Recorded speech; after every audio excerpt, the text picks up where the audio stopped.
الرحمن الرحيم إن الله لا يستحيي أن يضرب مثلا ما بعوضة فما فوقها فأما الذين آمنوا فيعلمون أنه الحق من ربهم وأما الذين كفروا فيقولون ماذا أراد الله بهذا مثلا يضل به كثيرا ويهدي به كثيرا وما يضل به إلا الفاسقين الذين ينقضون عهد الله من بعد ميثاقه ويقطعون ما أمر الله به أن يوصل ويفسدون في الأرض أولئك هم الخاسرون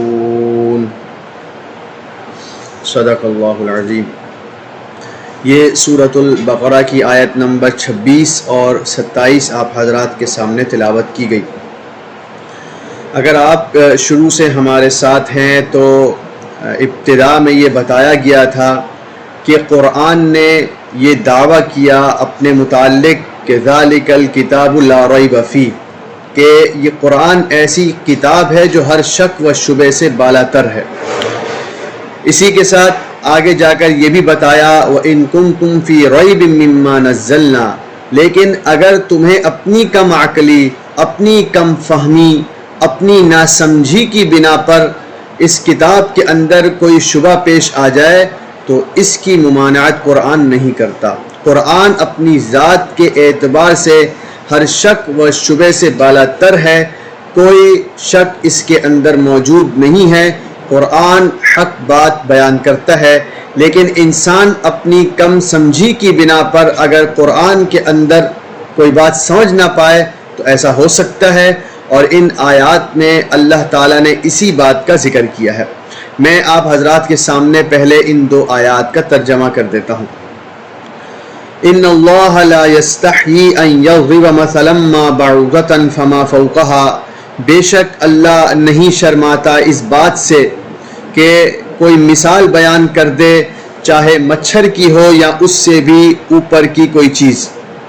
فَأَمَّا الَّذِينَ آمَنُوا، بہرحال وہ لوگ جو ایمان قبول کر چکے ہیں، فَيَعْلَمُونَ أَنَّهُ الْحَقُّ مِنْ رَبِّهِمْ، وہ جانتے ہیں اچھی طرح سے کہ یہ مثالیں ان کے رب کی طرف سے حق بات کی رہنمائی کرتی ہیں۔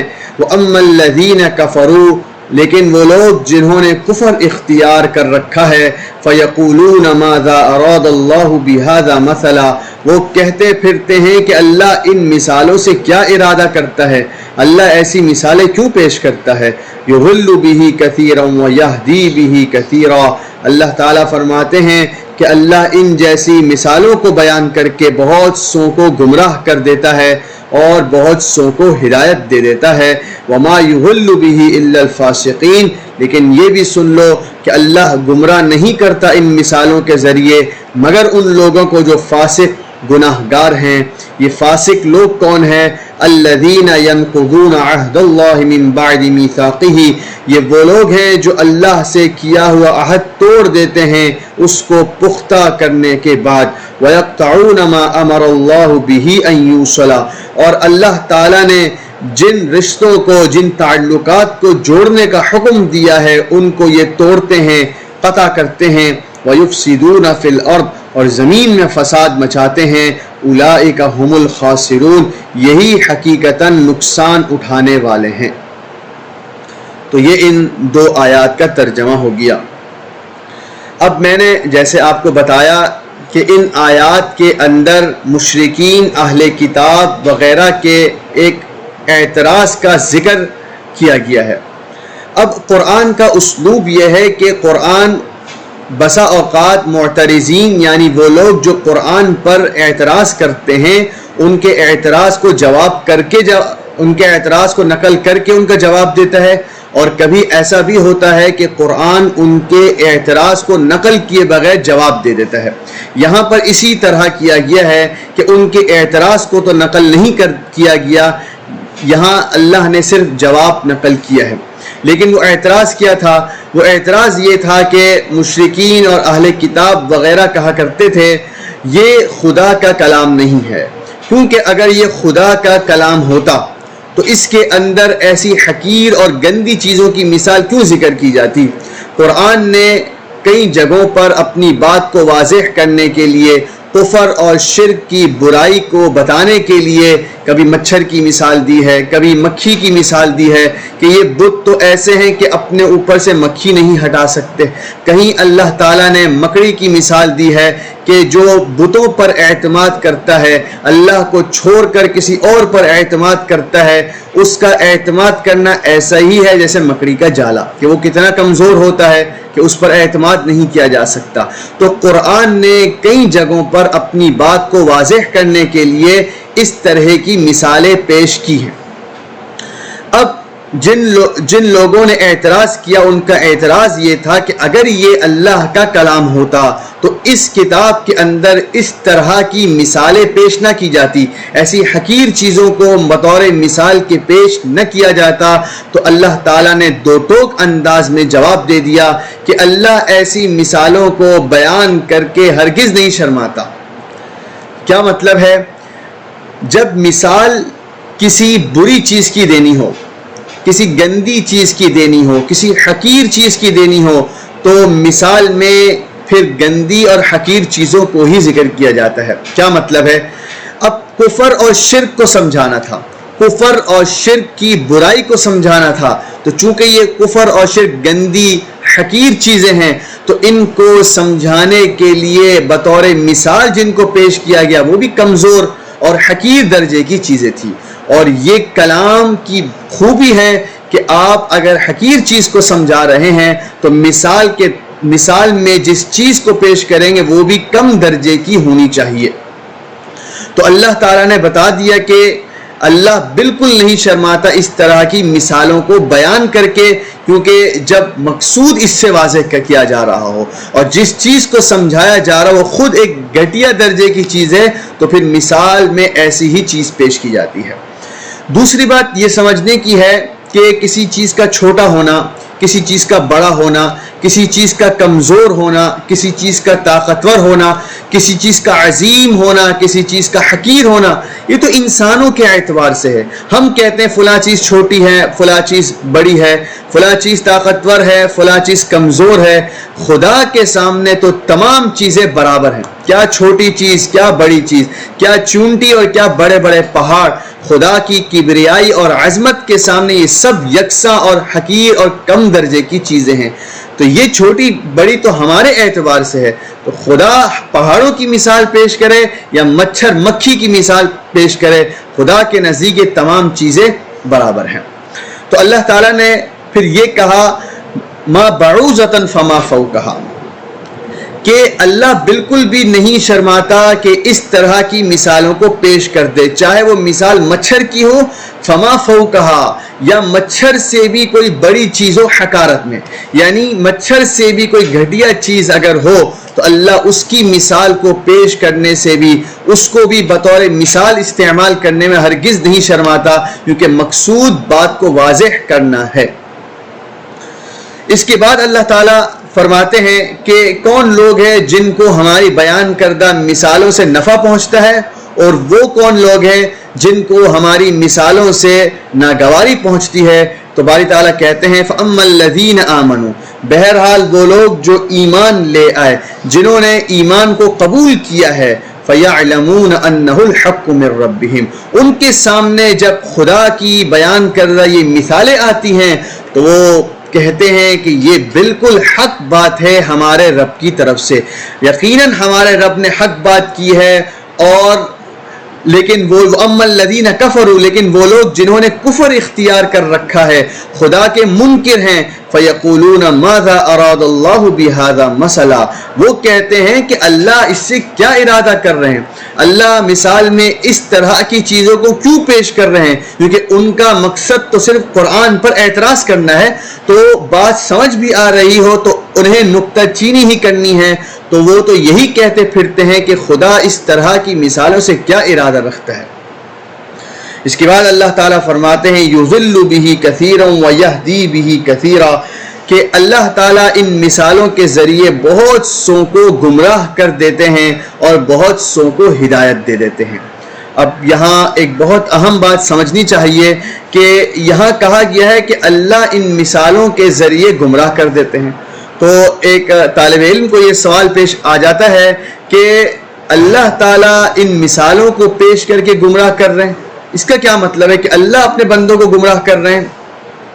تو اس طرح کی آیات کو اور جہاں پر اس طرح کی چیزیں ذکر کی جاتی ہیں کہ اللہ نے ان کے دلوں پر مہر لگا دی وغیرہ، ان کو سمجھ لینا چاہیے۔ میں پہلے بھی یہ بات بتا چکا ہوں لیکن چونکہ بات اہم ہے پھر بتا دیتا ہوں۔ دیکھیں قرآن اس کا جواب دیتا ہے۔ سورۃ الشورى میں اللہ تعالیٰ کہتے ہیں وَمَا أَصَابَكُم مِّن مُّصِيبَةٍ فَبِمَا كَسَبَتْ أَيْدِيكُمْ، جو کچھ تم کو مصیبت پہنچتی ہے وہ تمہارے اپنے اعمال کے بسبب پہنچتی ہے، یعنی جو برے اعمال تم کرتے ہو اسی کی وجہ سے تمہیں مصیبت پہنچتی ہے۔ اب انہیں گمراہ کیا گیا، یعنی ہم یہ کہہ سکتے ہیں کہ ان پر گمراہی کی مصیبت آ پڑی۔ تو گمراہی کی مصیبت ان پر کیوں آ پڑی؟ کیونکہ ان کے اعمال برے تھے، ان کے اعمال برے تھے، تو ان کے برے اعمال کی وجہ سے ان پر گمراہی کی مصیبت آ گئی۔ اب اللہ تعالیٰ نے اس دنیا کے اندر انسان کو اختیار دے رکھا ہے کہ وہ اپنے اختیار سے کام کرتا ہے، تو انہوں نے اپنے اختیار سے برے اعمال کو اختیار کیا، خدا کی نافرمانی کی، خدا کے کلام کو جھٹلایا، خدا کے بھیجے ہوئے پیغمبروں کو جھٹلایا۔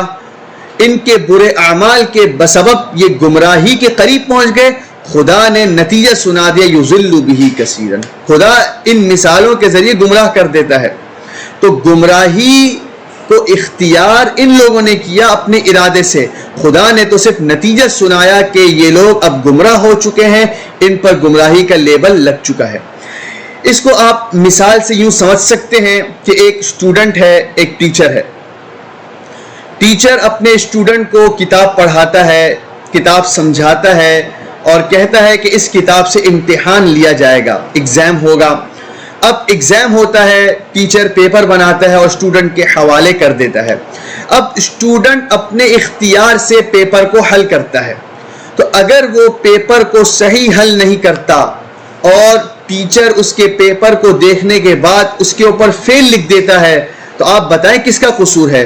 کیا یہاں پر ٹیچر کو قصوروار ٹھہرایا جائے گا کہ ٹیچر نے اسٹوڈنٹ کو فیل کر دیا، یا یوں کہا جائے گا، بلکہ ایک عقل مند یہی کہے گا کہ غلطی اسٹوڈنٹ کی ہے، ٹیچر نے تو اسے کتاب پڑھا دی، سمجھا دی، اب پیپر میں اسٹوڈنٹ نے اپنے اختیار سے غلطیاں کی ہیں، اپنے اختیار سے سوالات کو صحیح حل نہیں کیا، تو اب ٹیچر کیا کرے گا؟ جب سوال غلط حل کیا جائے گا، جب پیپر کو صحیح حل نہیں کیا جائے گا، تو اس ٹیچر نے تو فیل ہی کرنا ہے نا۔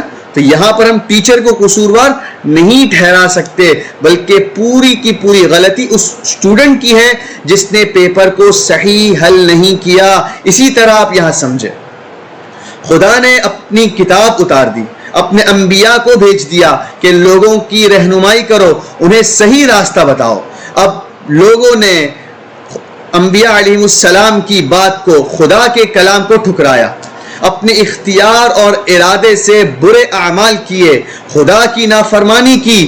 اب خدا ان کے بارے میں کیا نتیجہ سنائے گا؟ خدا یہی کہے گا نا، یہ گمراہ ہو چکے ہیں، یہ حق راہ سے ہٹ چکے ہیں، انہوں نے جنت کا راستہ چھوڑ دیا، دوزخ کا راستہ اختیار کیا۔ تو غلطی لوگوں کی تھی، خدا نے نتیجہ سنا دیا ہے۔ تو جہاں پر بھی اللہ یہ کہتا ہے کہ اللہ نے ان کے دلوں پر مہر لگا دی، اللہ نے ان کو گمراہ کر دیا، تو خدا وہاں نتیجہ سنا رہا ہوتا ہے کہ ان لوگوں نے اپنے اختیار سے برے اعمال کیے، میری نافرمانی کی، میرے انبیاء کی تکذیب کی، خدا نتیجہ سناتا ہے کہ یہ گمراہ ہو چکے ہیں، خدا نتیجہ سناتا ہے کہ ان کے دلوں پر مہر لگ چکی ہے۔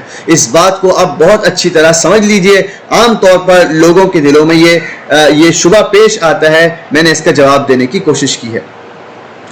آگے اللہ تعالیٰ فرماتے ہیں وَمَا يُضِلُّ بِهِ إِلَّا الْفَاسِقِينَ، یہ بھی سن لو کہ اللہ گمراہ نہیں کرتا مگر فاسق کو، یعنی جو گناہ میں حد سے بڑھ جائے، جو خدا کی اطاعت سے نکل جائے، خدا ان کے بارے میں نتیجہ سناتے ہیں کہ یہ گمراہ لوگ ہیں، یہ حق راستے سے ہٹ چکے ہیں۔ اب فاسقین کون ہے؟ تو قرآن اس کی تعریف بیان کرتا ہے۔ سب سے پہلے سمجھنا چاہیے فسق کس کو کہتے ہیں۔ فسق کا معنی ڈکشنری میں ہے نکل جانا، نکلنا، خروج، اور اصطلاح کے اندر اللہ کی اطاعت، اللہ کی فرما برداری سے نکلنا فسق کہلاتا ہے۔ اب اللہ کی اطاعت سے نکلنا دو صورتوں میں ہو سکتا ہے، کوئی کفر اختیار کر دے، خدا کا انکار کر کے خدا کی اطاعت سے نکل جائے، یا مسلمان ہے لیکن عملی طور پر کمزور ہے، نافرمانی کرتا ہے، فرائض ادا نہیں کرتا، واجبات ادا نہیں کرتا، لوگوں کے حقوق ادا نہیں کرتا، تو یہ بھی خدا کی اطاعت سے نکل گیا ہے، لیکن ہے مسلمان لیکن فاسق ہے۔ تو معلوم ہو گیا کہ فاسق کا اطلاق کافر پر بھی کیا جا سکتا ہے اور ایک مؤمن گناہگار پر بھی کیا جا سکتا ہے، کیونکہ دونوں پر فاسق کی ڈیفینیشن صادق آتی ہے کہ یہ دونوں ہی اللہ کی اطاعت سے نکل گئے ہیں۔ اب یہ فاسق کون ہے؟ تو اللہ تعالیٰ بتاتے ہیں یہ فاسق وہ لوگ ہیں جو اللہ سے کیا ہوا عہد، وعدہ توڑ دیتے ہیں اس کو پختہ کرنے کے بعد۔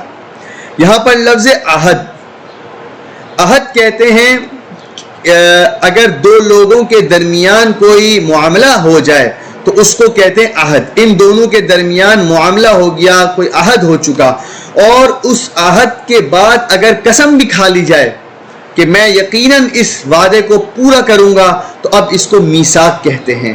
تو اللہ تعالیٰ یہاں پر یہی کہتے ہیں کہ فاسق وہ لوگ ہیں جو اللہ سے کیے ہوئے عہد اور وعدے کو توڑ دیتے ہیں اس کو پختہ کرنے کے بعد۔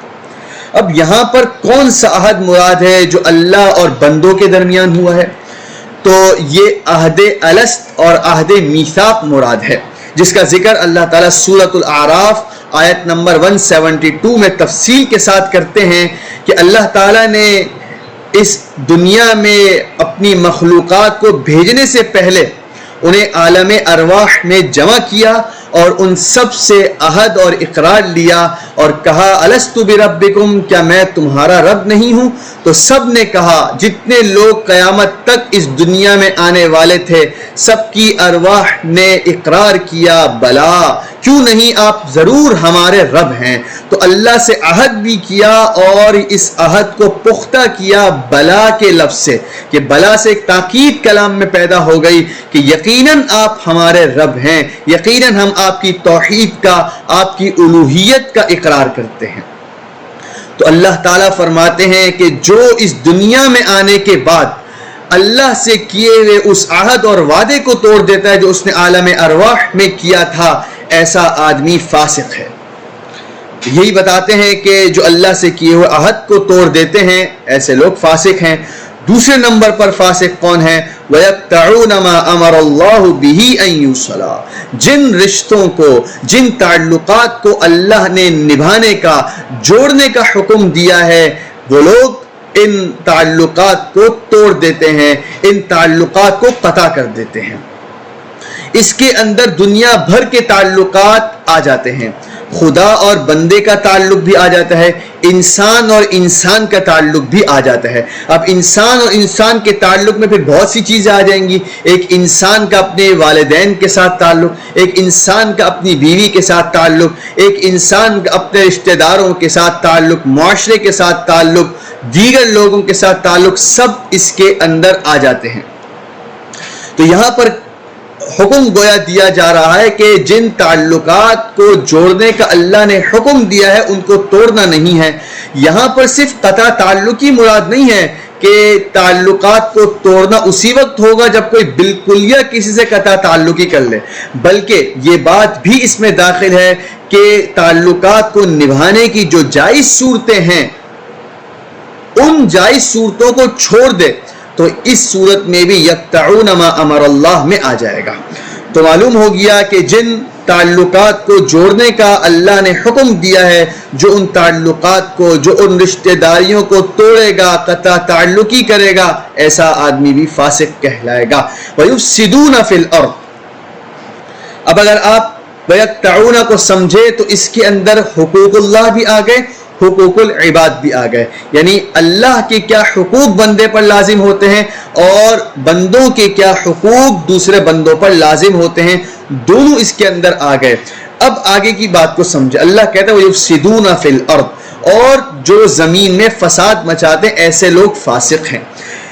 لیکن اگر آپ اس کو پیچھے سے ملائیں تو ہم یہ کہہ سکتے ہیں کہ جو اللہ کے حقوق کو بھی توڑ دے، بندوں کے حقوق کو بھی پورا نہ کرے، تو اس سے یقیناً معاشرے میں فساد پھیلتا ہے۔